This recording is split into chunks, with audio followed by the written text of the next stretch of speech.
യെശയ്യാ പ്രവാചകൻ 1:19 പറയാം, മനസ്സ് വെച്ച് അനുസരിച്ച്.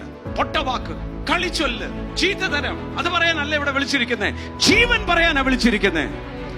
എന്റെ ജീവിതം ഒരു യാഗമാണ്. യാഗമാക്കുന്ന എങ്ങനെയാ?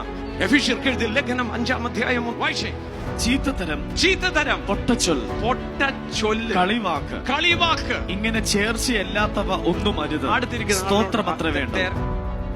ഇന്ന് മുതൽ ഇതൊന്ന് നിയന്ത്രിക്കാൻ ഒന്ന് ശ്രമിച്ചെന്ന് പറഞ്ഞു. ശ്രമിച്ചാൽ, മനസ്സ് വെച്ചാൽ നീ ദേശത്തിന്റെ നന്മകളെ അനുഭവിക്കും. എന്റെ വാഴൻ അറ്റത്ത് വരും പറയത്തില്ല. പറയാതിരിക്കുമ്പോൾ എന്റെ കൂട്ടുകാർ ചിലപ്പം കുറഞ്ഞെന്ന് വരും. നാട്ടുകാരെന്നെ വിഡ്ഢി എന്ന് വിളിക്കും. അതെ, പക്ഷെ കൂട്ടുകാരിൽ പരമായി നിന്നെ ആനന്ദ തൈലം കൊണ്ട് ദൈവം അഭിഷേകം ചെയ്യും. അഭിഷേകം ഉള്ളിടത്ത് സമൃദ്ധി വരും. അഭിഷേകം ഉള്ളിടത്ത് അധികാരം വരും. അഭിഷേകം ഉള്ളിടത്ത് ഒരു കാന്തം പോലെ നിന്റെ അടുക്കിലേക്ക് നീ ആഗ്രഹിക്കുന്നത്, ഇച്ഛിക്കുന്നത്, ചോദിക്കുന്നത്, നനയ്ക്കുന്നതിന് അതിന്റെ അപ്പുറം ദൈവം പ്രവർത്തിക്കാൻ തുടങ്ങും. ദൈവപ്രവൃത്തിയുടെ പരിപൂർണത എന്റെ അകത്ത് വേണമെന്ന് ആഗ്രഹിക്കുന്നവർ ആർത്ത് വിളിച്ചൊന്ന് സ്തോത്രം ചെയ്താട്ടെ.